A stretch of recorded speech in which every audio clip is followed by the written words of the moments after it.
associé à Allah. Et ensuite, que tu sois désobéissant au père et mère. Et ensuite, il était accoudé, il s'est redressé. Il a dit le faux témoignage. Et le faux témoignage. Et le faux témoignage.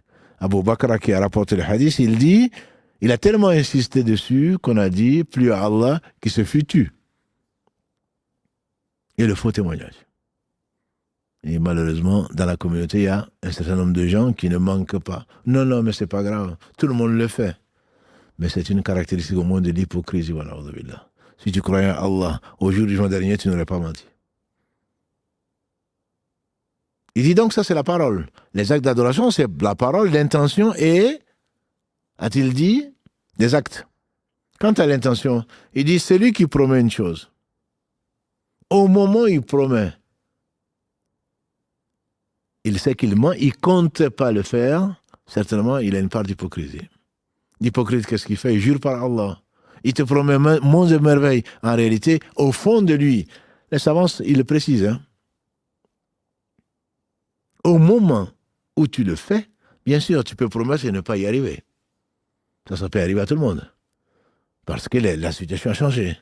Parce qu'il y a eu des imprévus. Parce que tu pensais, finalement, tu n'as pas pu. Mais on ne parle pas de ça. Au moment où tu promets, quelqu'un qui emprunte, comme l'a dit le prophète sallam, quelqu'un qui emprunte, sachant qu'il ne va pas le rembourser, par exemple. Tu promets à quelqu'un, je te promets de venir. En réalité, j'ai un autre programme, c'est juste pour me débarrasser de toi.